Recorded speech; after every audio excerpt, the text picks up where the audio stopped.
이야기 전 구독과 좋아요 눌러주시면 감사하겠습니다. 군바리는 쳐맞아야지. 어둠이 짙게 깔린 강원도 화천 칠성부대 위병소는 산 안개가 차갑게 스며드는 초여름 정적 속에 잠겨 있었다. 평소 같으면 휴가 복귀 장병들의 소란함이 가득했을 시간. 하지만 오늘 밤은 기이할 정도로 고요했다. 희미한 전조등을 밝힌 택시 한 대가 위병소 앞에 멈춰 섰고 뒷문이 열리자 3명의 그림자가 비틀거리며 모습을 드러냈다. 최이수 일병과 그의 동기 정우진 일병, 김도윤 일병이었다. 위병소 근무를 서던 박진호 이병의 눈이 휘둥그레졌다. 그는 순간 자신이 귀신이라도 본 건 아닌지 의심했다. 어둠 속에서도 선명하게 보이는 그들의 몰골은 참혹함 그 자체였다. 박진호는 저도 모르게 마른 침을 꿀꺽 삼켰다. 최이수가 겨우 몸의 중심을 잡고 각을 잡아 경례를 붙였지만 그의 목소리는 물에 젖은 솜처럼 축 처져 힘이 없었다. 경례를 하는 최이수의 손마저 미세하게 떨리고 있었다. 반가 복귀를 명받았습니다. 어이, 최이수 일병. 괜찮나? 자네들 그 꼴이 다 뭔가? 이민호 이병이 놀라 근무지를 이탈할 뻔한 것을 간신히 참고 달려갔다. 가까이서 본 3사람의 모습은 더욱 처참했다. 최이수의 왼쪽 눈은 시퍼렇게 부어올라 제대로 뜰 수조차 없었고 피딱지가 내려앉은 입술은 흉하게 부풀어 있었다. 군복깃 사이로 드러난 목에는 시커먼 손자국이 선명했다. 마치 누군가 온 힘을 다해 목을 조른 흔적 같았다. 옆에 선 동기들의 상태는 더 끔찍했다. 정우진 일병은 코에서 흐르는 피를 멈추려 휴지로 코를 틀어막고 있었지만 이미 군복 상의는 붉게 물들어 있었다. 김도윤 일병은 갈비뼈를 부여잡은 채 제대로 서지도 못하고 거친 숨을 몰아쉬고 있었다.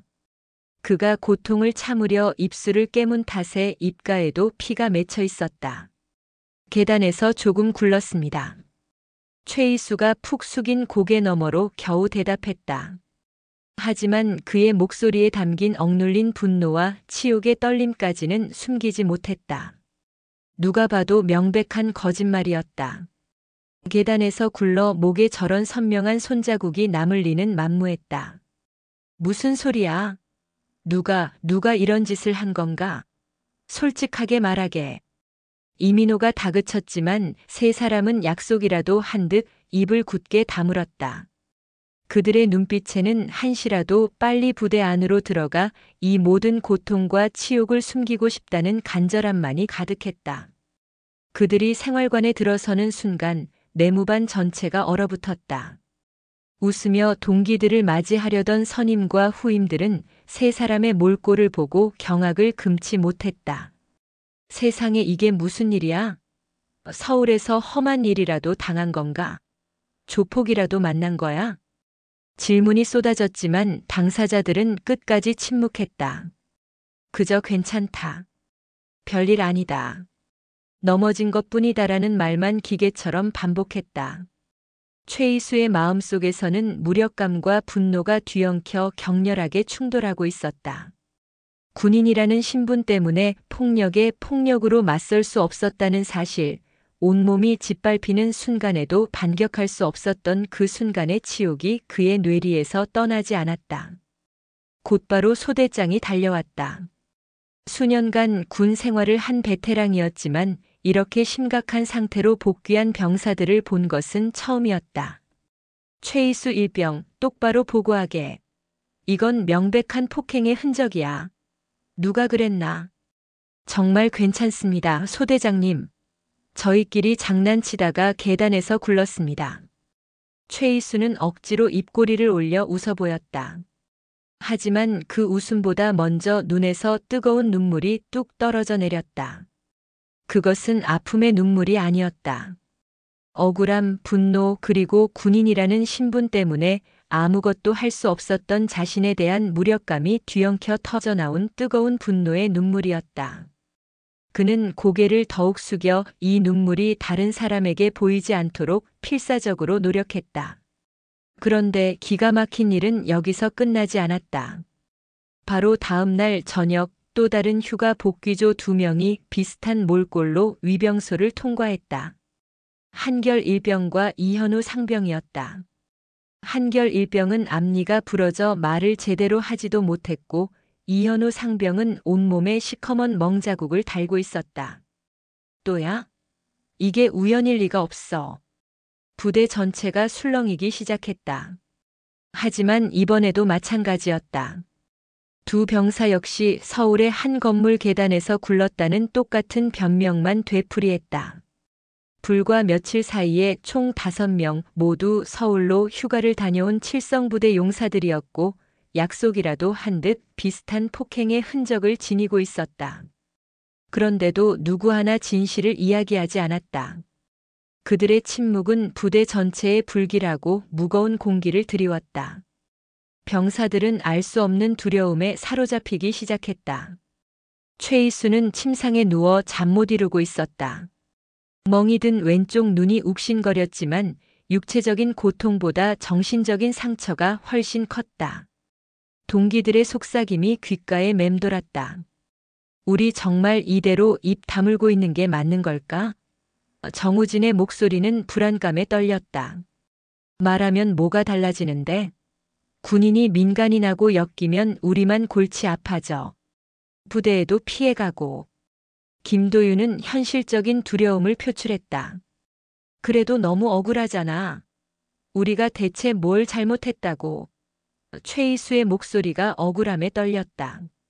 강남 뒷골목에서 당했던 그 치욕적인 순간이 눈을 감을 때마다 생생하게 떠올랐다. 군인은 개처럼 맞아도 찍소리 한 번 못 낸다지. 그들이 내뱉은 조롱 섞인 말이 귓가에 메아리 쳤다. 그들은 군인이라는 신분 때문에 무력하게 맞아야만 했던 자신들의 처지가 세상에서 가장 비참하게 느껴졌다. 하지만 그들은 몰랐다. 이미 이 기이하고 심각한 사건이 보고서가 되어 사단장실에 올라갔다는 것을. 그리고 그들에게는 그 어떤 조폭 두목도 감히 상상조차 할 수 없는 진짜 무서운 어머니가 있었다는 것을 말이다. 마침내 이 기이하고 심각한 사건은 한 장의 보고서가 되어 사단장실의 거대한 원목 책상 위에 올랐다. 대한민국 최연소 여성 투스타 육군 제7보병사단 칠성부대의 사단장 유하진 소장의 책상 위였다. 유하진 소장은 해병대 출신 아버지의 영향을 받아 육군사관학교에 입학하여 수석으로 졸업한 입지전적인 인물이었다. 남성 군인들 사이에서도 특유의 카리스마와 냉철한 판단력, 그리고 무엇보다 자신의 부하들을 내 새끼라 부르며 진심으로 아끼는 따뜻함으로 전설적인 명성을 쌓아온 지휘관이었다. 그녀의 별명은 흑표범이었다. 평소에는 고요하고 우아하지만 한번 목표를 정하면 소리 없이 다가가 적의 숨통을 끊어버리는 맹수. 사단장님, 심각한 사안이 발생했습니다. 작전 참모 오정민 중령이 굳은 표정으로 보고서를 내밀었다.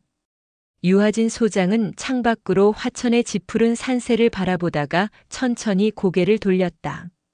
그녀의 목소리는 언제나처럼 차분했지만 깊이를 알 수 없는 눈빛은 그 어떤 소음보다 더 무겁게 오정민을 짓눌렀다. 말해보게.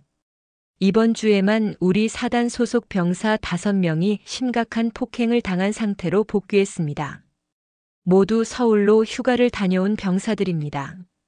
순간 유하진 소장의 미간이 미세하게 좁혀졌다. 그녀의 집무실 온도가 1도쯤 내려간 듯한 착각이 들었다. 폭행의 증거는 안면부 및 전신의 심한 타박상. 김도윤 일병은 갈비뼈 복합골절이 의심되며 한결 일병은 치아 파절입니다. 누가 봐도 명백한 집단 구타의 흔적입니다.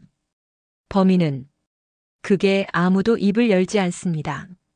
모두 약속이라도 한 듯 계단에서 굴렀다고만 주장하고 있습니다. 바로 그때였다. 쾅! 유하진 소장의 주먹이 책상을 내리쳤다. 최고급 마호가니로 만든 거대한 책상이 비명을 지르며 흔들렸다. 40대 후반의 나이에도 꾸준한 단련으로 다져진 그녀의 몸에서 뿜어져 나오는 분노는 사무실 전체의 공기를 찢을 듯했다. 내 새끼들 몸에 누가 손을 댔어? 목소리는 낮았지만 그 안에 담긴 분노는 활화산의 용암처럼 들끓고 있었다. 유하진에게 사단의 6천 장병은 모두 그녀가 목숨을 걸고 지켜야 할 아들들이었다. 20여 년의 군 생활 동안 앳된 얼굴의 청년들을 때로는 엄한 지휘관으로, 때로는 따뜻한 어머니로 보살펴온 그녀였다. 왜 말을 하지 않는 거지? 아마도 부대에 누가 될까봐 그러는 것 같습니다. 민간에서 벌어진 일이라 군이 개입하기 어렵다는 사실을 병사들도 잘 알고 있는 듯합니다. 오정민 중령의 설명에 유하진의 얼굴이 더욱 싸늘하게 굳어졌다. 그 착하디 착한 것들이 지들 몸이 갈기갈기 찢겨나가면서도 부대 걱정을 하고 있단 말인가. 그 순간 유하진의 마음속에서 무언가 단단히 결심이 섰다. 어미로서의 분노, 지휘관으로서의 책임감, 그리고 대한민국 육군 장성으로서의 자존심이 하나의 거대한 불길이 되어 타올랐다. 오중령. 더 자세히 아주 집요하게 알아보게. 이건 절대 우연이 아니야. 배후가 있어. 예, 알겠습니다. 그런데 사단장님, 혹시 직접 나서실 생각이신 건 아니시겠지요? 오정민이 조심스럽게 물었다. 흑표범의 성정을 누구보다 잘 아는 그였기에 불안감을 감출 수 없었다. 유하진은 다시 창밖으로 시선을 돌렸다. 그녀의 눈에 비친 화천의 산맥이 마치 지켜야 할 새끼들을 품은 어미 짐승의 등줄기처럼 보였다. 중령. 내가 왜 군인이 되었는지 아나? 국가와 국민을 지키기 위함이신 걸로 압니다. 틀렸어. 내 새끼들을 지키기 위해서야. 그날 밤부터 유하진 소장의 지시는 단호하고 신속했다.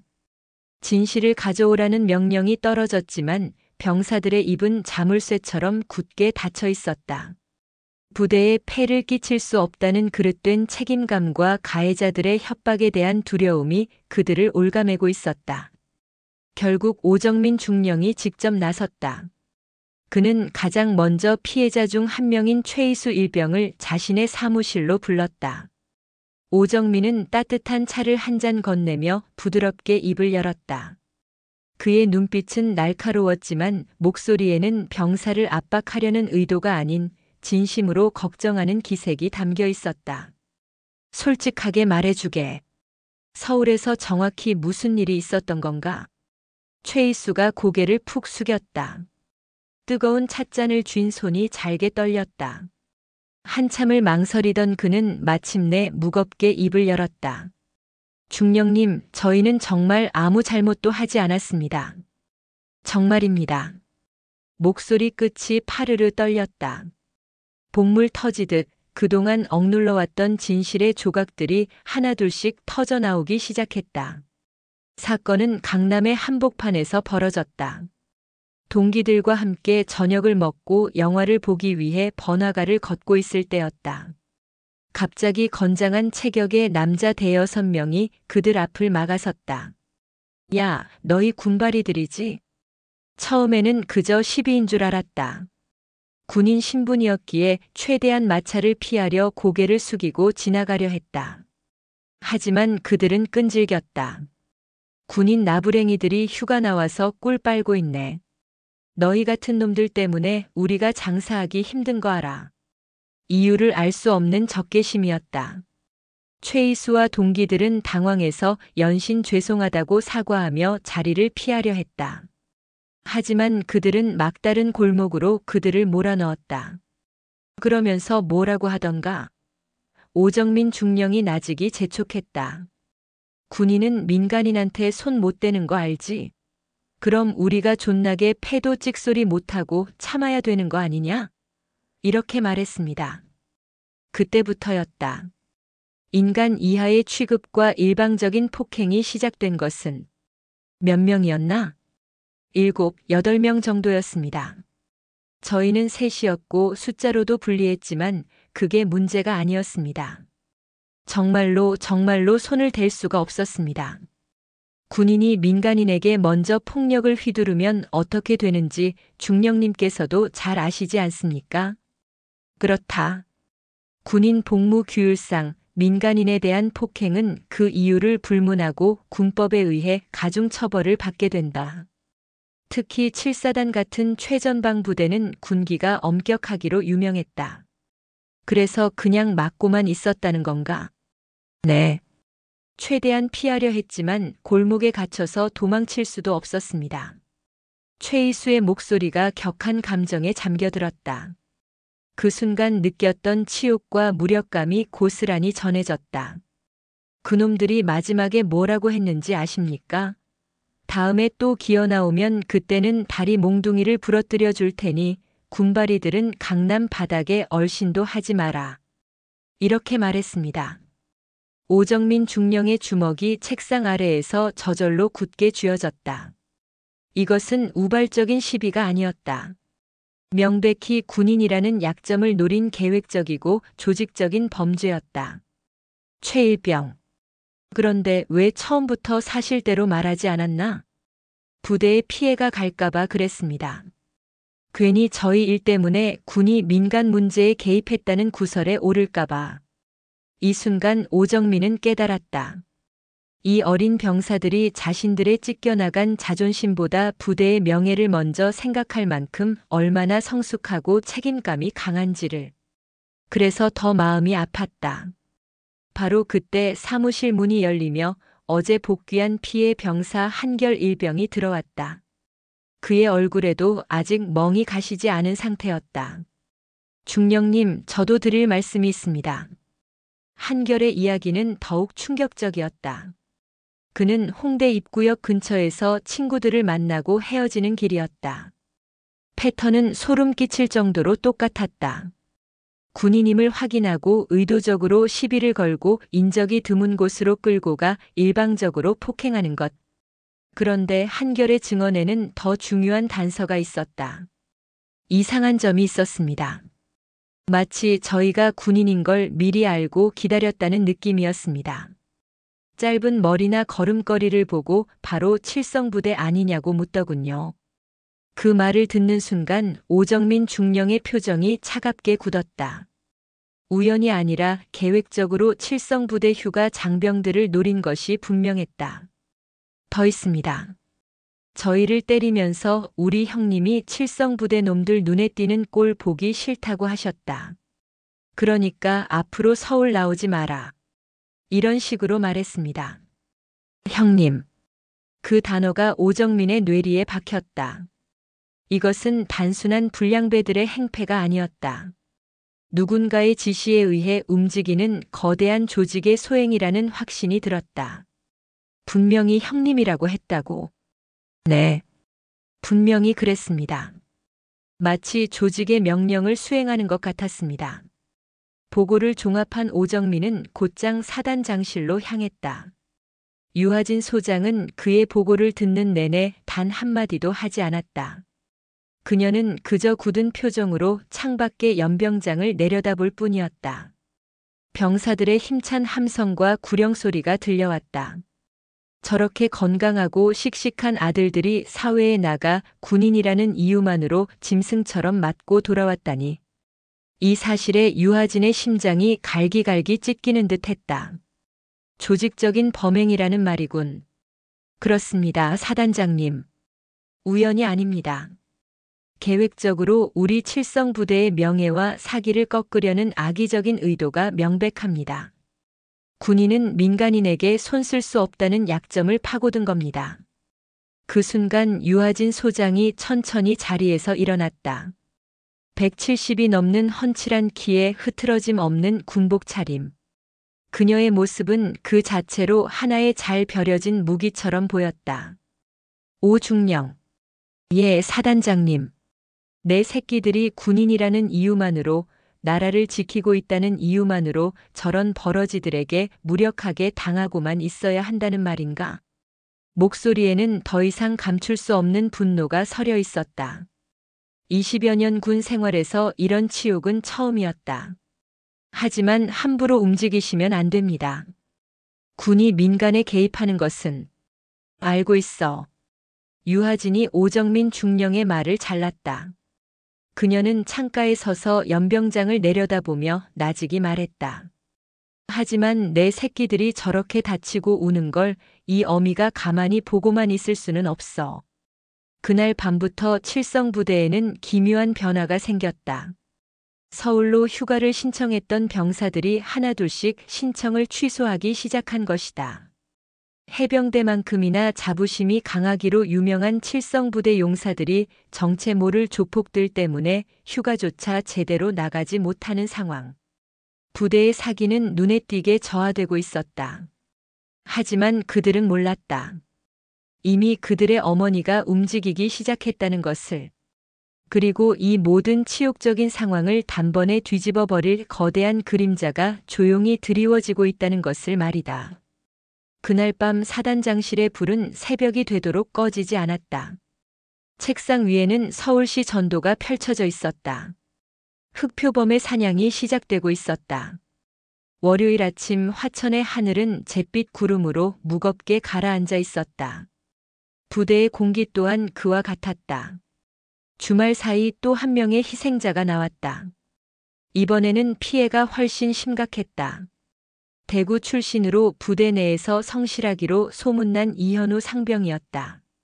보고서를 받아든 유아진 소장의 얼굴에서 모든 감정이 사라졌다.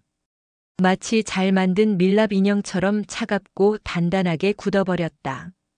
이번에는 단순 폭행이 아니었다.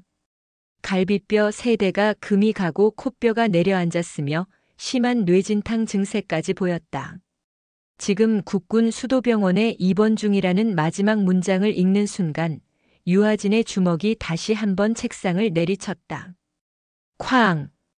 이전보다 훨씬 더 크고 묵직한 소리가 집무실을 울렸다. 이게 대체 어디까지 가야 끝나는 건가? 목소리가 사무실 전체를 뒤흔들었다. 20여 년 군 생활에서 단 한 번도 이렇게까지 분노를 터뜨린 적은 없었다. 사단장님 진정하십시오. 오정민 중령이 만류했다. 진정하라고. 내 아들이 병상에 누워 신음하고 있는데 이 어미더러 진정하라고. 유아진이 벌떡 일어섰다. 키 170이 넘는 그녀의 몸이 뿜어내는 위압감에 오정민 중령조차 저도 모르게 뒷걸음질 쳤다. 이 상병은 어떻게 당한 건가? 강남역 근처였습니다. 혼자 지하철을 타려던 중이었습니다. 이번에는 더욱 치밀했습니다. 인적이 드문 새벽 시간 혼자 있는 장병을 노려 집단으로 둘러쌌습니다. 목격자도 제대로 된 폐쇄회로 화면도 없습니다. 오정민의 보고를 들을수록 유아진의 분노는 활화산처럼 들끓었다. 조직적이고 계획적인 명백한 사냥이었다. 오중령. 이제 참을 만큼 참았어. 사단장님. 내 새끼들이 일방적으로 얻어맞고 있는데 내가 언제까지 팔짱만 끼고 구경하고 있어야 하나?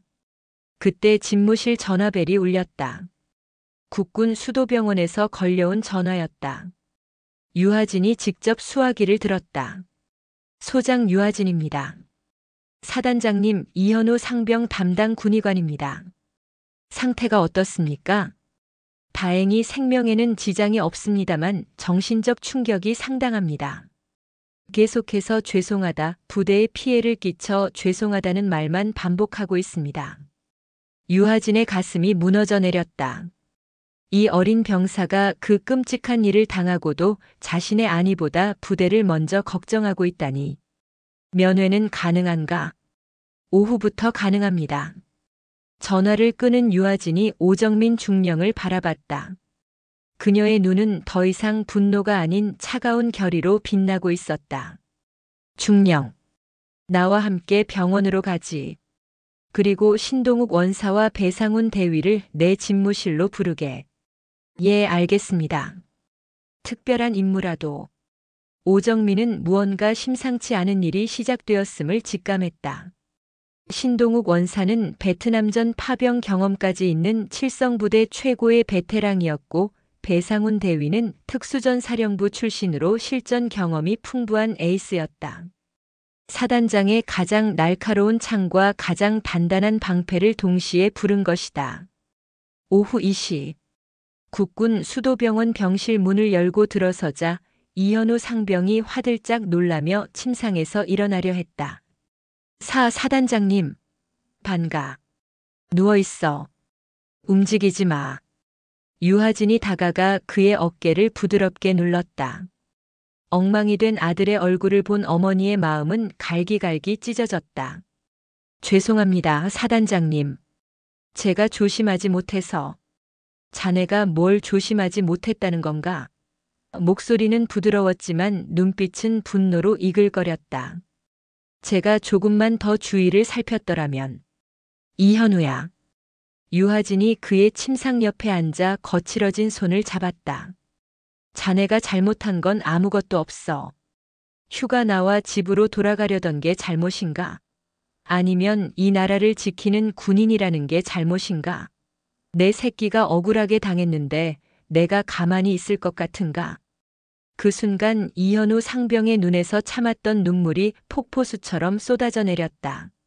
사단장님, 정말 억울합니다. 저는 아무것도 잘못한 게 없는데. 알고 있어. 다 알고 있다. 유하진의 손에 힘이 들어갔다. 이제 아무 걱정하지 마라. 이 어미가 전부 해결해 줄 테니. 병원을 나서는 유하진의 표정은 완전히 바뀌어 있었다. 자상한 어머니의 모습은 사라지고 적의 심장을 노리는 냉혹한 흑표범의 얼굴만이 남아 있었다. 그날 저녁 사단장 집무실에는 극도의 긴장감이 흘렀다. 유하진 소장을 중심으로 오정민 중령, 신동욱 원사, 배상훈 대위가 모여 있었다. 세 사람을 부른 이유는 짐작하겠지. 3명 모두 굳은 표정으로 고개를 끄덕였다. 우리 아들들이 당하고 있다. 조직적이고 계획적인 사냥을 당하고 있어. 신동욱 원사가 먼저 입을 열었다. 그의 깊은 눈에는 연륜과 분노가 함께 서려 있었다. 사단장님, 설마 직접 나서실 생각이십니까? 신 원사. 우리가 월남에서 무엇을 위해 싸웠지? 전우를 지키기 위해 싸웠습니다. 맞아. 이번에도 마찬가지야. 내 아들들을 괴롭히는 저 버러지들을 소탕하는 거다. 배상훈 대위가 걱정스러운 표정을 지었다. 하지만 사단장님, 상대는 민간인입니다. 군법에 저촉될 수 있습니다. 배 대위. 민간인이 군인을 일방적으로 폭행하고 모욕하는 건 괜찮은 건가? 그건 아닙니다만. 그럼 됐어. 우리가 할 일은 명확하다. 유하진이 책상 위에 펼쳐진 서울시 전도를 가리켰다. 강남, 홍대, 명동 등 피해가 발생한 지역들이 붉은 점으로 표시되어 있었다. 이것은 단순한 건달들의 시비가 아니다. 배후가 있어. 이렇게 광범위하고 조직적으로 움직이는 걸 보면 서울 일대의 유흥가를 장악한 거대 조직일 가능성이 크다. 작전명은 그림자다. 우리는 유령처럼 그림자처럼 움직여 저들을 소탕한다. 만약 상부에서 이 사실을 알게 되면 어떡하시겠습니까? 오정민 중령이 물었다. 유하진이 3사람을 차례로 응시했다. 모든 책임은 내가 진다. 지금까지 20여 년 동안 군복을 입고 국가에 충성했다. 하지만 지금만큼은 칠성부대 사단장이 아니라 내 새끼들을 지키려는 한 어미로서 행동하겠다. 그래도 따르지 못하겠는 사람 있나? 침묵이 흘렀다. 누구도 이의를 제기하지 않았다. 오히려 3사람의 눈에는 결연한 의지가 타오르고 있었다. 신 원사는 서울 쪽 정보망을 총동원해 저들을 움직이는 머리가 누군지 조직의 이름과 규모, 활동 자금원까지 전부 파악하게. 예, 알겠습니다. 배 대위는 우리가 상대할 놈들의 행동 대장급 인물들을 특정하고 그들의 동선과 아지트를 파악해. 자네의 특기를 살릴 때가 됐어. 명 받겠습니다. 오중령은 나와 함께 전체적인 작전을 조율한다. 혹시 모를 상황에 대비해 후방 지원 체계도 비밀리에 구축해두게. 알겠습니다. 회의가 끝나고 유하진은 홀로 남아 창밖을 바라보며 나직이 뇌까렸다. 아들들아, 조금만 더 참아라. 이 어미가 너희들의 피눈물을 반드시 갚아줄 것이다. 그날 밤부터 칠성부대에는 아무도 모르는 비밀스러운 작전이 시작되었다. 겉으로는 평화로운 일상이었지만 내부에서는 서울의 어둠을 겨냥한 날카로운 칼날이 조용히 벼려지고 있었다. 그림자 작전. 어미 흑표범의 피해 복수가 막을 올리고 있었다. 나흘이 지났다. 신동욱 원사의 정보력은 상상 이상이었다. 그의 손에는 서울의 밤을 지배하는 검은 조직에 대한 두툼한 파일이 들려 있었다. 보고드립니다. 서울 강남을 중심으로 활동하는 조직 흑천회입니다. 신동욱이 펼친 파일에는 조직의 계보도와 핵심 인물들의 사진, 전과 기록까지 상세히 적혀 있었다. 두목은 권태호라는 자로 40대 후반, 폭력, 갈취, 불법 도박 등 전과가 화려합니다. 핵심 간부는 약 20명, 전체 조직원은 100여 명으로 추산됩니다. 우리 병사들을 직접 폭행하도록 지시한 자는 행동대장인 공승민이라는 놈입니다. 이 자가 유독 군인들에게 적대감을 보이고 있습니다. 이유가 뭔가? 유하진의 목소리는 얼음장처럼 차가웠다. 정확한 이유는 파악되지 않았지만 자신들의 나와바리인 유흥가의 군인들이 나타나는 것을 일종의 영역 침범으로 간주하는 것 같습니다.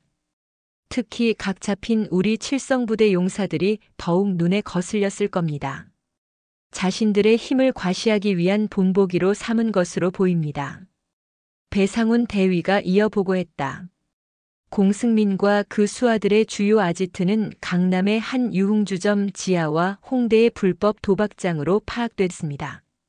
주로 금요일, 토요일 심야 시간에 활동하며 상인들을 갈취하고 불법 영업을 자행하고 있습니다. 내 새끼들을 자신들의 힘과 시용 제물로 삼았단 말이지.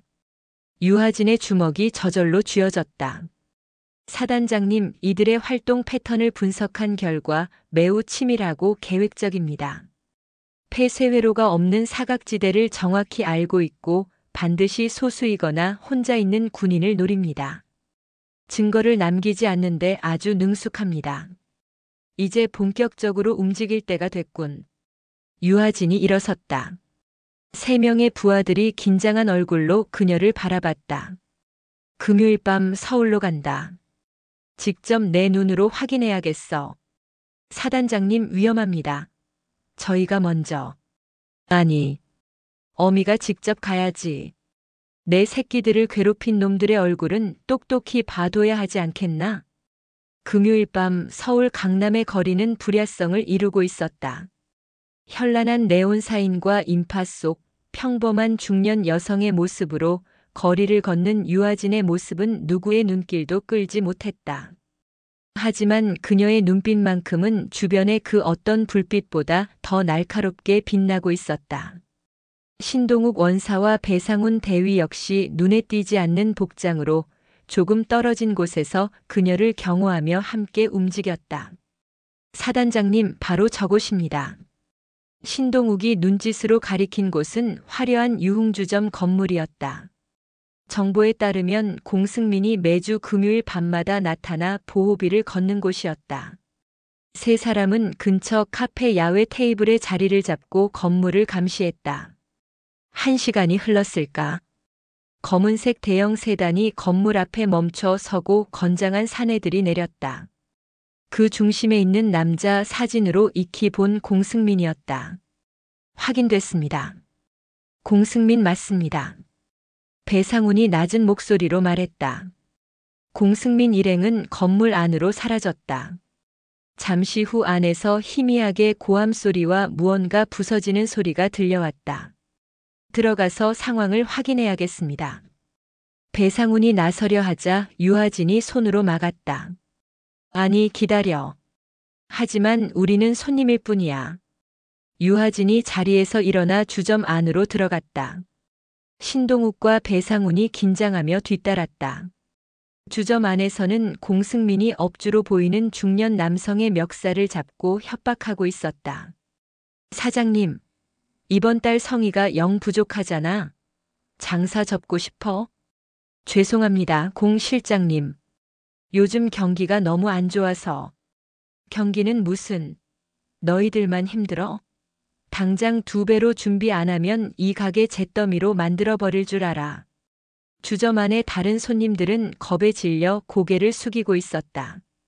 유하진 일행은 가장 구석진 테이블에 앉아 조용히 상황을 지켜봤다. 그때였다.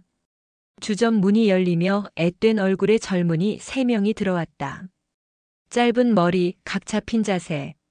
누가 봐도 휴가를 나온 군인들이었다. 저기. 배상훈이 놀라 속삭였다. 육군 수도방위 사령부 소속 병사들 같습니다. 공승민의 날카로운 눈이 새로운 먹잇감을 발견한 듯 번뜩였다. 그는 업주의 멱살을 놓고는 음흉한 미소를 지으며 군인들이 앉은 테이블로 향했다. 어이 총각들. 휴가 나왔나 보네. 어디 부대야? 겉으로는 친근한 척 말을 걸었지만 그 눈빛에는 노골적인 경멸과 악의가 서려 있었다. 네, 그렇습니다. 요즘 군바리들은 좋겠어. 이렇게 번화가에서 술도 마시고. 안 그래? 근데 말이야. 너희 같은 애들이 함부로 돌아다닐 곳이 아닌데 여긴. 분위기가 험악해지기 시작했다. 공승민의 부하들이 군인들의 테이블을 둘러쌌다. 저희가 뭘 잘못했습니까? 잘못? 군인이라는 게 잘못이지. 너희들 때문에 재수 없는 일만 생겨. 당장 여기서 꺼져. 또다시 시작된 것이다. 군인이라는 약점을 파고드는 비열한 괴롭힘이. 유하진의 주먹이 테이블 아래에서 단단하게 쥐어졌다. 사단장님, 어떻게 하시겠습니까? 신동욱이 물었다. 기다려. 저놈들이 먼저 손을 대는 순간을. 하지만 공승민은 폭력 대신 더 비열한 방법을 썼다. 그는 군인 중 한 명의 어깨를 일부러 세게 치고는 자기가 뒤로 넘어졌다. 악! 이 새끼가 감히 민간인을 쳐. 완벽한 자작극이었다. 주변의 부하들이 기다렸다는 듯 군인들에게 달려들려던 바로 그 순간. 잠깐. 얼음처럼 차갑고 낮은 목소리가 주점 전체를 울렸다. 모든 시선이 소리가 난 곳 구석 테이블에 앉아있던 유하진에게로 향했다. 웬 아줌마야? 상관 말고 꺼져. 공승민이 신경질적으로 소리쳤다. 유하진이 천천히 자리에서 일어났다. 평범한 옷차림이었지만 그녀의 몸에서 뿜어져 나오는 기세는 수십 명의 조폭들을 압도하고도 남았다. 젊은이. 그 친구들이 먼저 손댄 걸 본 사람이 아무도 없는 것 같은데. 뭐야? 당신이 뭘 봤다고 짓거려? 똑똑히 봤지. 자네가 일부러 어깨를 부딪히고 혼자 넘어진 걸 말이야. 유하진의 목소리는 차분했지만 그 안에는 거역할 수 없는 힘이 실려 있었다. 그녀의 뒤로 신동욱과 배상훈이 그림자처럼 일어서자 분위기는 완전히 역전되었다. 뭐야 저 사람들? 공승민이 당황했다. 평범한 중년들이 아니었다. 그들의 눈빛과 자세는 웬만한 칼잡이들보다 더 살벌했다. 한 가지만 묻겠네. 유하진이 천천히 공승민에게 다가갔다. 최근에 화천에서 휴가 나온 칠성부대 병사들 몇 명을 때린 적 있나? 그 순간 공승민의 얼굴이 하얗게 질렸다. 심장이 쿵 하고 내려앉는 기분이었다. 무슨 소리요? 난 모르는 일이요. 모르겠다. 유하진의 입가에 차가운 미소가 걸렸다. 그럼 기억나게 해줘야겠군. 바로 그때 유하진의 주머니에서 진동이 울렸다. 오정민 중령에게서 온 문자였다. 사단장님, 방금 또 다른 보고가 들어왔습니다. 명동에서 우리 부대 병사 한 명이 또 폭행당했습니다. 문자를 확인한 유하진의 눈빛이 순식간에 차가운 분노로 가득 찼다. 그녀는 공승민의 귓가에 나직이 속삭였다. 그 목소리는 뱀처럼 차갑고 조용했지만 공승민에게는 천둥 소리보다 더 크게 들렸다. 오늘은 예고편일세. 내일 밤 자네가 가장 아끼는 곳에서 다시 보지. 그리고 자네가 누구의 아들들을 건드렸는지 뼈저리게 후회하게 만들어주겠다. 유하진 일행은 겁에 질린 군인들을 데리고 유유히 주점을 빠져나왔다.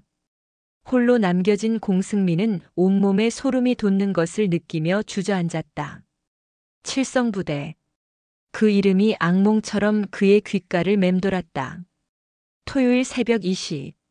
서울 홍대의 밤은 아직 끝나지 않았지만 가장 깊은 어둠이 내린 시간이기도 했다. 번화가에서 조금 벗어난 낡은 상가 건물 지하. 이곳은 공승민의 핵심 자금줄이자 흑천회의 불법 도박장이었다. 굳게 닫힌 철문 안에서는 수십 명의 사람들이 담배 연기 속에서 희망 없는 도박에 빠져 있었다. 건물 옥상 어둠 속에 4개의 그림자가 서 있었다. 유하진 소장, 신동욱 원사, 배상훈 대위, 그리고 이번 작전을 위해 특별히 합류한 오정민 중령이었다. 목표 건물 내부 구조 및 인원 파악 완료했습니다. 배상훈 대위가 적외선 투시경을 내리며 보고했다. 내부 인원은 총 23명. 공승민 포함 흑천회 조직원 6명 확인됐습니다. 출입구는 정문과 후문 2곳, 모두 내부에서 잠겨 있습니다. 좋아. 계획대로 진행한다. 유하진의 목소리는 고요했지만 그 어떤 구령보다 더 큰 무게를 담고 있었다. 작전은 월남전에서 익힌 특수작전을 방불케 했다. 4명은 각자 정해진 위치로 소리 없이 흩어졌다. 오정민은 통신 장비를 점검하며 작전 전체를 지휘했고 배상훈은 건물의 배전반으로, 신동욱은 후문 쪽 환풍구로 접근했다. 유하진은 정문 앞 사각지대에 조용히 몸을 숨겼다. 지하 도박장 안. 공승민은 어젯밤 강남에서의 일을 애써 잊으려는 듯 판돈을 긁어 모으며 희죽거리고 있었다. 오늘 물 좋네. 저놈들 뼛속까지 다 빨아먹어버려. 바로 그 순간이었다. 펑 하는 소리와 함께 지하 전체가 암흑에 휩싸였다. 배상훈 대위가 외부 배전반의 주 전원을 차단한 것이다. 뭐야? 정전인가? 비상 전원 켜. 사람들이 당황하며 소리치는 사이 천장에 희미한 비상등 몇 개가 붉은 빛을 토해냈다. 아수라장이 된 내부. 공승민이 욕설을 내뱉으며 소리쳤다. 어떤 새끼야? 대답은 없었다. 대신 끼익하는 소름 끼치는 소리와 함께 굳게 닫혀있던 철문이 천천히 열렸다. 그리고 그곳에 어둠보다 더 짙은 실루엣 하나가 서 있었다. 어젯밤의 그 여자였다.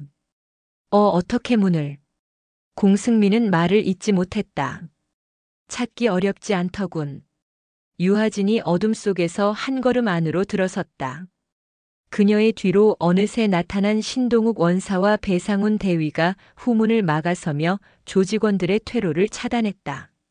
순식간에 지하 도박장은 거대한 도간에 든 쥐의 형국이 되었다.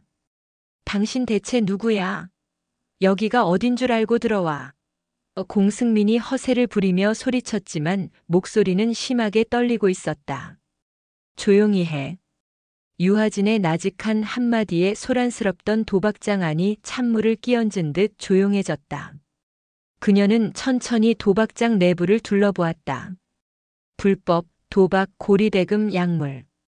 대한민국의 법을 비웃는 범죄의 온상이었다. 당신들 경찰이야? 아니, 그럼 뭐야? 유하진이 공승민 바로 앞까지 다가왔다. 그리고는 그의 눈을 똑바로 응시하며 말했다. 어미다. 내 놈들이 개처럼 두들겨 팬 내 아들들의 어미란 말이다. 순간 공승민의 얼굴이 새하얗게 질렸다. 칠성부대. 어젯밤의 그 단어가 머릿속에서 폭탄처럼 터졌다. 최이수, 정우진, 김도윤, 한결, 그리고 지금 병상에 누워있는 이현우까지. 모두 내 아들들이다. 피해 병사들의 이름이 하나씩 불릴 때마다 공승민의 몸이 움찔거렸다. 아니야.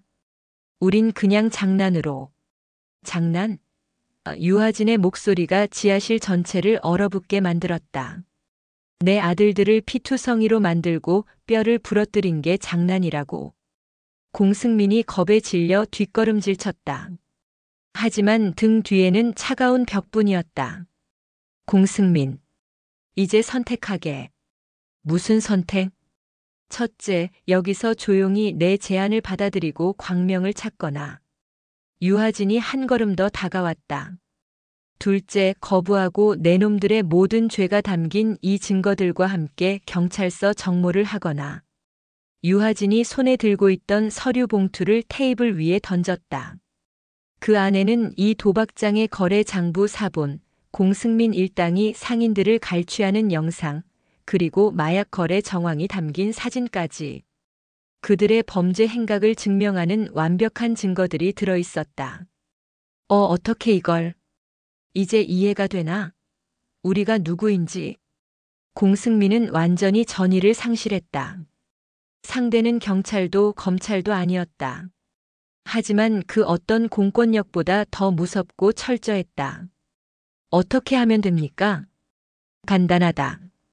유하진이 종이 한 장과 펜을 내밀었다. 이 각서에 서명해. 각서의 내용은 이러했다. 첫째, 다시는 대한민국 군인들에게 손대지 않는다. 둘째, 피해를 입힌 모든 병사들에게 직접 찾아가 무릎 꿇고 사죄한다.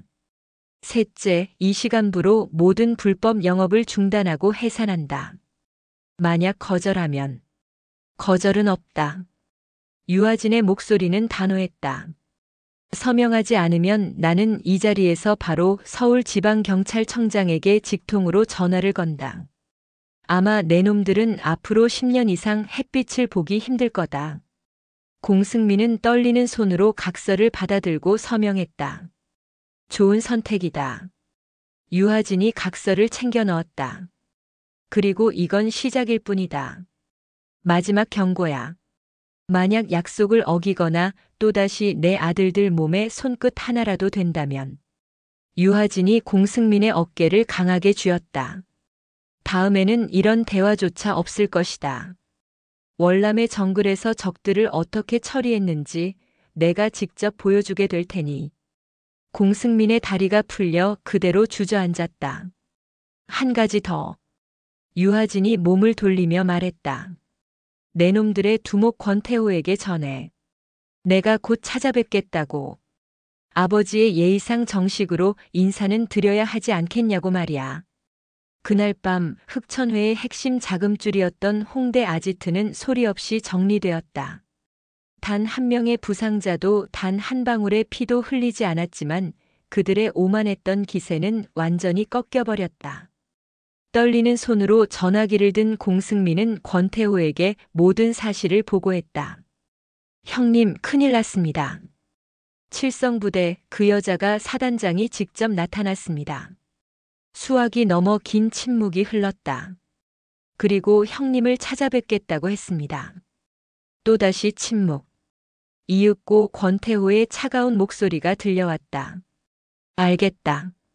내가 직접 만나주지. 그 여자가 얼마나 대단한지. 이제 마지막 대결만이 남았다. 서울의 밤을 지배하는 거대 조직의 두목과 아들을 지키려는 어미 흑표범의 운명적인 만남이 다가오고 있었다. 공승민이 무너진 그날 이후 서울의 밤 공기는 미묘하게 달라졌다. 흑천회의 심장부에는 이전에 없던 불안과 긴장이 감돌았다. 조직의 2인자이자 가장 잔인한 칼이었던 공승민이 며칠째 두문불출했다. 그를 무너뜨린 것이 경찰도 검찰도 아닌 정체불명의 군인 어미라는 소문이 흉흉하게 퍼져나갔다. 흑천회의 두목 권태호는 자신의 사무실에서 조용히 이 모든 상황을 지켜보고 있었다. 그는 단순한 주먹이 아니었다. 동네의 작은 사채업으로 시작해 강남의 밤을 집어삼키기까지 그는 비상한 머리와 사람을 꿰뚫어보는 통찰력 그리고 용서 없는 잔인함으로 자신의 제국을 건설했다. 그래서 그 여자가 정말 혼자서 공승민을 꺾었단 말이냐? 권태호가 최고급 시가를 피워 물며 물었다. 그의 앞에는 가출수한 조직의 원로이자 그의 오른팔인 탁철민이 서 있었다. 공승민의 말로는 그렇습니다. 서너 명의 남자가 더 있긴 했지만 모든 것을 지휘하고 결정한 것은 그 여자 한 명이었습니다. 폭력은 전혀 쓰지 않았고 오직 말과 증거만으로 공승민의 숨통을 조였다고 합니다. 증거. 권태호의 눈이 가늘어졌다. 우리가 얼마나 깨끗하게 처리했는데 꼬리가 잡힐 리가 없다. 그게 이상한 점입니다. 마치 하늘에서 우리를 내려다본 것처럼 모든 것을 알고 있었다고 합니다. 홍대 도박장의 비밀 장부까지. 권태호는 한동안 말없이 시가 연기만 내뿜었다. 그의 머릿속은 복잡하게 돌아가고 있었다. 칠성부대 사단장 유아진 소장. 그는 이미 자신의 정보망을 총동원해 그녀의 뒷조사를 마친 상태였다. 대한민국 최연소 여성장군, 육사수석 졸업, 비상한 전략가. 그리고 별명은 흑표범. 조사 결과가 나올수록 그의 미간은 깊게 찌푸려졌다. 상대는 그가 지금까지 상대해온 부패 경찰이나 정치 깡패들과는 차원이 다른 존재였다. 재밌군. 아주 재밌어. 권태호가 웃었다. 하지만 그 웃음소리는 쇠를 긁는 것처럼 서늘했다. 자신이 왕인 줄 아는 암사자라. 좋다. 그 여자가 원하는 대로 직접 만나주지. 왕과 왕의 대면이다. 어디서 감히 군복 입은 계집이 내 영역에 발을 들이미는지. 그는 비서를 불러 약속 장소와 시간을 정했다. 장소는 한강이 내려다 보이는 남산의 최고급 호텔. 그가 소유한 펜트하우스 스위트룸이었다. 자신의 부와 권력을 과시하며 상대의 길을 죽이기에 최적의 장소였다. 화천의 칠성부대. 권태호가 보낸 정중하지만 오만한 초대장이 유아진의 책상 위에 놓였다. 사단장님 함정입니다. 절대 혼자 가시면 안 됩니다. 배상훈 대위가 흥분한 목소리로 말했다. 신동욱 원사와 오정민 중령 역시 굳은 표정으로 서 있었다. 저놈들은 인간이 아닙니다. 무슨 짓을 할지 모릅니다. 저희가 동행하겠습니다. 아니. 유아진은 단호했다. 이건 군사작전이 아니야. 혼자 간다. 사단장님, 내 말 들어. 저들은 나를 칠성부대 사단장으로 부른 게 아니라 내 새끼들을 지키는 어미를 불렀다. 그렇다면 어미 혼자 가는 게 맞아. 이건 군대와 조직의 싸움이 아니야. 한 가문의 수장과 다른 가문의 수장이 만나는 자리다. 그녀의 말에는 거역할 수 없는 무게가 실려 있었다. 부하들은 더 이상 아무 말도 하지 못했다. 유하진은 그들의 불안을 잠재우려는 듯 부드럽게 웃었다. 걱정 마라. 맹수는 제 발로 호랑이 굴에 들어가지 않아.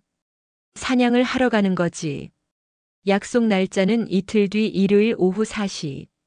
폭풍이 몰려오기 전 세상은 잠시 숨을 죽인 듯 고요했다. 유하진은 그 이틀 동안 아무것도 하지 않는 것처럼 보였다. 평소처럼 부대를 순시하고 서류를 결제하고 병사들과 함께 식사했다. 하지만 물밑에서는 그녀의 마지막 카드가 조용히 움직이고 있었다. 그녀는 신동욱 원사를 통해 흑천회가 저지른 수많은 불법 행위 중 가장 가벼운 것, 세금 탈루에 관한 증거 자료 일부를 믿을 만한 국세청 조사팀장에게 민원 형식으로 전달했다. 동시에 배상훈 대위는 흑천회의 라이벌 조직에게 흑천회가 군대를 건드려서 곧 큰 위기가 닥칠 것이라는 소문을 흘렸다. 직접적인 공격이 아닌 적의 제국에 미세한 균열을 일으키는 심리전이었다. 약속 당일 유아진은 군복이 아닌 단정한 검은색 정장을 입었다. 화장기 없는 얼굴이었지만 그 어떤 장군보다 더한 위엄이 서려 있었다. 집무실을 나서기 전 그녀는 책상 위에 놓인 한 장의 낡은 사진을 잠시 바라보았다. 군복을 입은 아버지와 어린 자신 그리고 갓 태어난 남동생이 함께 찍은 가족 사진이었다. 보고 올게. 이번에는 오빠처럼 당하고만 있지 않을 거야. 오후 3시. 약속 장소인 서울 시내의 한적한 공원에 권태호가 보낸 검은색 세단이 도착했다. 운전기사가 내려 정중하게 뒷문을 열었다. 사단장님 정말 괜찮으시겠습니까? 마지막까지 따라온 오정민 중령이 불안한 눈으로 물었다. 유하진은 그의 어깨를 툭 치며 미소 지었다. 걱정 마. 오중령. 흑표범은 절대 혼자 싸우지 않아. 자네들이라는 든든한 발톱과 이빨이 있는데. 그녀는 망설임 없이 차에 올랐다. 차는 서울의 심장부를 향해 미끄러지듯 나아갔다. 홀로 남겨진 오정민은 차가 사라진 방향을 한참 동안 바라보았다. 이제 주사위는 던져졌다. 전설적인 흑표범과 서울의 밤을 지배하는 독사의 왕. 승패를 알 수 없는 마지막 싸움이 시작되고 있었다. 남산의 정상에 위치한 그랜드 하얏트 호텔. 최상층 펜트하우스의 거대한 통유리창 너머로 서울의 전경이 파노라마처럼 펼쳐져 있었다. 권태호는 최고급 가죽 소파에 앉아 값비싼 와인을 음미하며 창밖을 내려다보고 있었다. 도시 전체가 마치 자신의 발 아래에 있는 듯한 착각을 주는 풍경이었다. 이곳은 그의 성이었고 그는 이 성의 왕이었다. 왔습니다, 형님. 탁철민이 보고하자 권태호는 와인잔을 내려놓고 만족스러운 미소를 지었다. 모든 것이 그의 계획대로였다. 이 압도적인 공간에 들어서는 순간 군복을 벗은 일개 여자는 주눅이 들고 말 것이라 확신했다.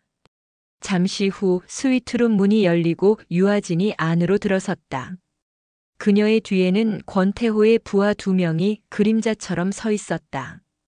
유아진은 단정한 검은 정장 차림이었다. 그녀는 방 안을 둘러보는 척 권태호의 부하들 위치와 숫자, 비상구의 위치까지 순식간에 파악했다. 그리고는 조금도 위축되지 않은 채 방 한가운데에 서서 권태호를 똑바로 응시했다. 그녀의 차분한 눈빛을 마주한 순간 오히려 권태호의 미간이 미세하게 찌푸려졌다. 예상했던 반응이 아니었다. 반갑군요, 유아진 소장님. 대한민국을 지키는 별이 누추한 곳까지 행차하시고. 권태호가 먼저 입을 열었다. 그는 자리에서 일어나지 않은 채 오만한 자세로 그녀를 맞았다. 권태호 씨 맞으시죠? 유아진의 목소리는 낭낭했지만 강철 같은 심지가 박혀 있었다. 이런 자리가 처음이라 긴장되실 테니 우선 앉으시죠. 로마네콩 한 잔 하시겠습니까? 권태호는 일부러 비싼 와인 이름을 들먹이며 그녀를 조롱했다. 부하들이 희미하게 웃었다. 와인은 됐습니다. 그리고 긴장한 쪽은 제가 아닌 것 같군요. 유아진의 말에 방 안의 공기가 순간 차갑게 식었다. 그녀는 권태호가 권하는 소파 대신 그의 맞은편에 있는 1인용 암체어에 허리를 꼿꼿이 세우고 앉았다. 대등한 위치에서 그를 내려다보는 구도였다. 허허, 당돌하시군. 좋습니다. 본론으로 들어가지. 우리 애들이 실수한 모양이더군요. 젊은 혈기에 그럴 수도 있는 일 아니겠습니까? 군인들 치료비와 보상금으로 두둑하게 챙겨드리겠습니다. 이 정도면 소장님 체면도 서고 우리도 사과하는 셈치고 좋게 끝낼 수 있지 않겠습니까? 그는 테이블 위로 두툼한 돈 봉투가 든 서류 가방을 밀었다. 유하진은 서류 가방은 쳐다보지도 않은 채 권태호의 눈을 뚫어져라 응시했다. 나는 협상하러 온 게 아닙니다. 통보하러 왔습니다. 통보. 권태호 씨. 당신의 불법 도박장이나 사채놀이, 유흥업소 갈취 행각에는 관심 없습니다. 그런 건 경찰이나 검찰이 할 일이지요.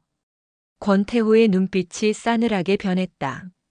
지금 나를 협박하는 거요? 아니요. 사실을 말하는 겁니다. 내가 오늘 이 자리에 온 이유는 단 하나입니다. 왜 내 아들들을 건드렸습니까? 아들? 당신 같은 여자가 아들이 있었나? 권태호가 비웃었다. 칠성부대 6천 장병 모두가 내 아들들입니다. 유하진의 목소리에 서리빨 같은 기운이 실렸다. 나는 당신이 당신의 조직원들을 내 식구라고 부르는 것과 같은 이치로 그들을 내 새끼라고 부릅니다.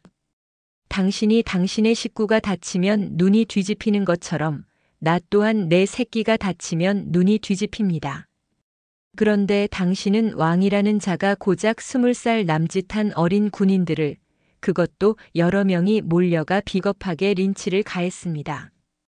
그게 당신이 말하는 왕의 방식입니까? 그녀는 목소리를 높이지 않았다. 하지만 그녀의 말 한마디 한마디는 비수가 되어 권태호의 자존심에 박혔다. 시끄러워. 여기가 어딘 줄 알고 함부로 짓거리는 거야? 권태호가 버럭 소리를 지르며 일어섰다. 부하들이 일제히 유아진을 향해 다가섰다. 일촉즉발의 상황. 하지만 유아진은 눈 하나 깜짝하지 않았다. 여긴 대한민국 서울이고 나는 대한민국 육군 소장 유아진입니다. 그리고 당신은 군인을 폭행한 범죄자일 뿐이지요. 당신이 잊고 있는 게 있군요. 나는 군인이라 당신에게 손댈 수 없지만 나에게는 당신의 숨통을 조일 다른 방법이 아주 많습니다. 유아진은 자리에서 일어나 통유리 창으로 다가갔다. 창밖을 보시죠. 당신이 이룬 왕국이 보입니까? 나는 저 왕국을 하루아침에 잿더미로 만들 수 있습니다. 무슨 개수작이야. 어제 국세청에 당신의 탈세 혐의에 대한 익명의 제보가 하나 들어갔습니다. 그리고 당신의 라이벌 조직은 지금쯤 당신네 구역을 넘보고 있을 겁니다. 내가 가진 당신의 범죄 증거 목록은 검찰청 특수부에서 아주 좋아할 만한 것들입니다. 무엇보다 내가 언론에 이 사실을 터뜨리면 어떻게 될까요? 조직 폭력배에게 집단 린치당하는 대한민국 군인들. 아주 자극적인 기사 제목 아닌가요? 당신의 왕국은 모래성처럼 무너져 내릴 겁니다. 권태호는 온몸에 피가 차갑게 식는 것을 느꼈다. 상대는 단순한 군인이 아니었다. 자신의 모든 것을 꿰뚫어보고 가장 아픈 곳을 정확히 찌르는 무서운 전략가였다. 당신 원하는 게 뭐야? 권태호의 목소리가 힘없이 흘러나왔다. 유하진이 몸을 돌려 그를 바라보았다. 그녀의 눈은 승리한 흑표범처럼 고요하고 깊었다. 돈이 아닙니다. 내가 원하는 것은 꺾여버린 내 아들들의 자존심을 되찾아주는 것입니다. 그녀는 권태호에게 한 걸음 다가서며 나직하지만 단호한 목소리로 말했다. 당신의 부하들을 모두 데리고 강원도 화천, 우리 부대로 직접 찾아오십시오. 그리고 내 아들들 앞에서 6천 장병 모두가 보는 앞에서 무릎을 꿇고 진심으로 사죄하십시오. 그것이 당신이 살 수 있는 유일한 길입니다. 방 안에는 무거운 침묵만이 흘렀다. 권태호는 자신의 귀를 의심했다. 한평생 누구에게도 고개 숙여본 적 없는 그에게 무릎을 꿇으라는 요구였다. 그것은 죽음보다 더한 치욕이었다. 그는 충격과 분노로 아무 말도 하지 못했다. 그의 흔들리는 눈동자 위로 유아진의 마지막 통보가 비수처럼 내리꽂혔다. 권태호의 펜트하우스를 나온 유아진은 기다리고 있던 차에 말없이 올랐다. 그녀가 떠난 후 스위트룸 안은 마치 태풍이 휩쓸고 간 듯한 침묵과 혼란에 휩싸였다. 권태호는 부서진 사람처럼 소파에 주저앉아 있었다. 그의 부하들은 감히 그에게 말 한마디 건네지 못했다. 형님. 탁철민이 어렵게 입을 열었다. 어떻게 하시겠습니까? 권태호는 대답 없이 와인병을 집어들어 그대로 벽나발을 불었다. 그의 머릿속은 지옥이었다. 거절이냐 굴복이냐. 거절한다면 그 여자의 말대로 자신의 모든 것이 무너져 내릴 것이다. 국세청, 검찰, 라이벌 조직, 언론. 사방이 적들로 가득했다. 하지만 굴복한다면 일개 군인, 그것도 여자에게 무릎을 꿇는다면 서울의 밤을 지배하던 그의 명성은 땅에 떨어지고 조직은 와해될 것이다. 어느 쪽도 길이 아니었다. 그 여자는 그에게 선택지를 준 것이 아니었다. 완벽한 외통수를 놓은 것이다. 크악! 권태호가 괴성을 지르며 와인병을 벽에 던져버렸다. 최고급 크리스털 병이 산산조각 나며 붉은 와인이 피처럼 흘러내렸다. 그는 깨달았다. 자신이 졌다. 힘과 폭력으로 쌓아 올린 그의 성은 보이지 않는 전략과 진심이라는 더 강한 힘 앞에 허무하게 무너져 내렸다. 화천으로 간다. 권태호가 지친 목소리로 말했다. 탁철민과 부하들의 얼굴에 경악이 스쳤다. 형님, 정말 무릎을 꿇으시렵니까? 그 여자 말이 맞아. 왕은 식구를 지켜야지. 내 식구들을 살리려면 왕인 내가 무릎을 꿇어야 한다. 그의 목소리에는 깊은 패배감이 서려 있었다. 다음 날 오전 10시. 강원도 화천 칠성부대 대강당. 전 부대원이 집합한 가운데 강당 안에는 무겁고 긴장된 공기가 흘렀다. 병사들은 무슨 일인지 몰라 웅성거리고 있었다. 그들의 시선은 모두 강당 앞에 도열한 낯선 사내들에게 쏠려 있었다. 말끔한 검은 정장을 입고 있었지만 평범한 사람들이 아니라는 것은 누구나 알 수 있었다. 권태호와 그의 핵심 간부들이었다. 최이수 일병을 비롯한 피해 병사들은 가장 앞자리에 앉아 있었다. 아직 상처가 다 아물지 않은 얼굴에는 혼란과 분노, 그리고 일말의 기대감이 뒤섞여 있었다. 그때 유하진 소장이 단상 위로 올라섰다. 강당 안이 순식간에 조용해졌다. 친애하는 칠성부대 장병 여러분, 내 아들들아. 그녀의 목소리가 마이크를 통해 울려 퍼졌다. 며칠 전 우리 형제들이 서울에서 비겁한 폭행을 당한 사실을 모두 알고 있을 것이다. 오늘 이 자리에는 그 일에 책임이 있는 자들이 직접 여러분에게 사죄하기 위해 찾아왔다. 강당 안이 술렁이었다.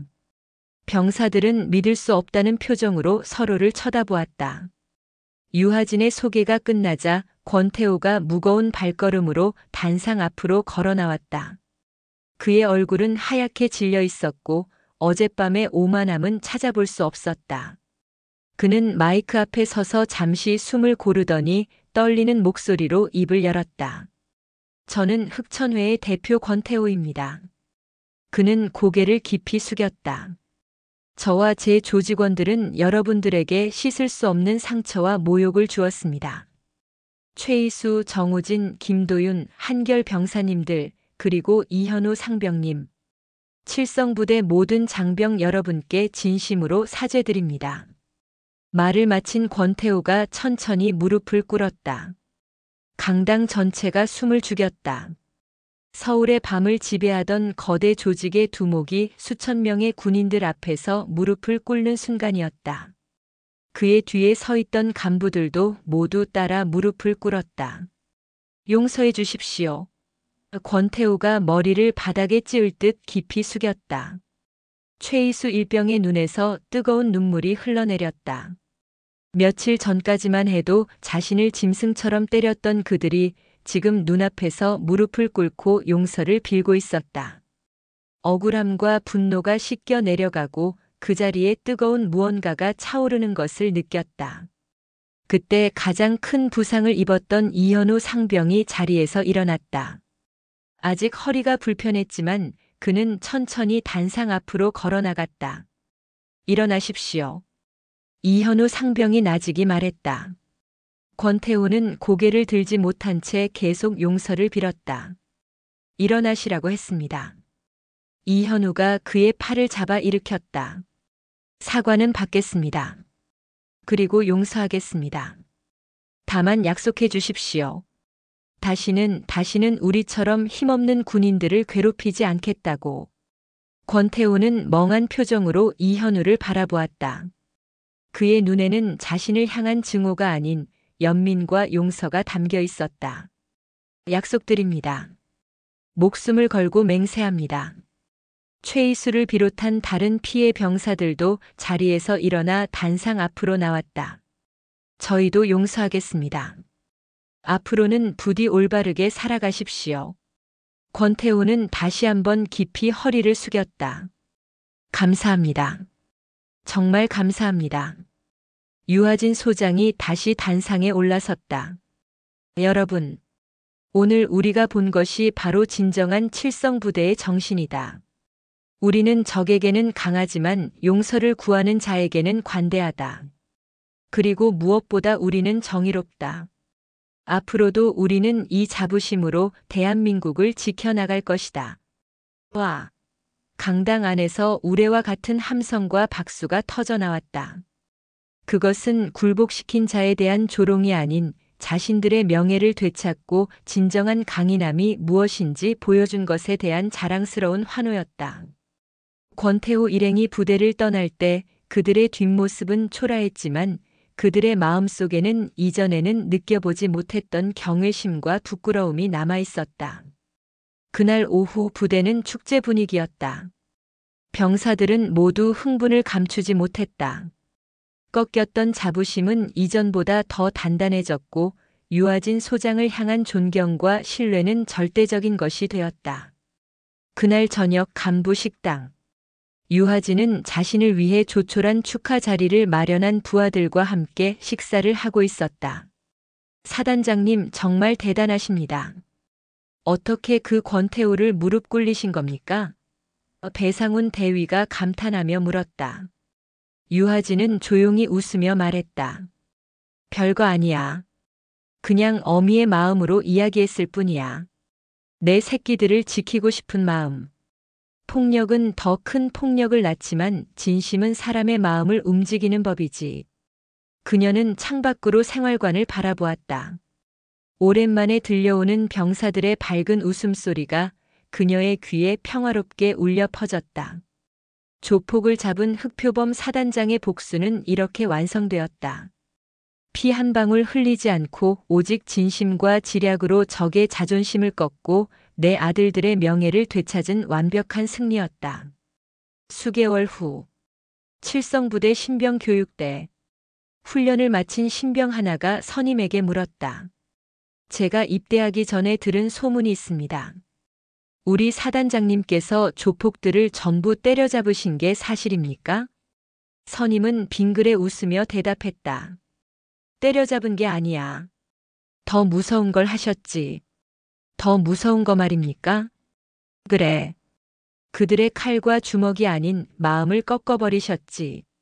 그리고 우리에게는 평생 잊지 못할 자부심을 심어주셨다.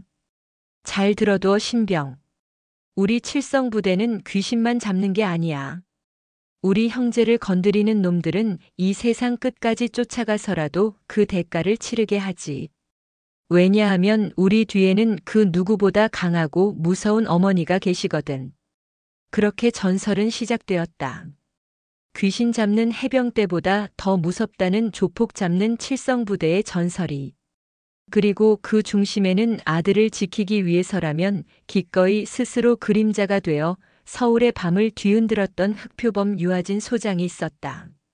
세상에서 가장 강력한 무기는 최신의 전투기나 미사일이 아니라 내 새끼를 지키려는 어미의 심장이라는 것을 증명한 위대한 전설의 시작이었다.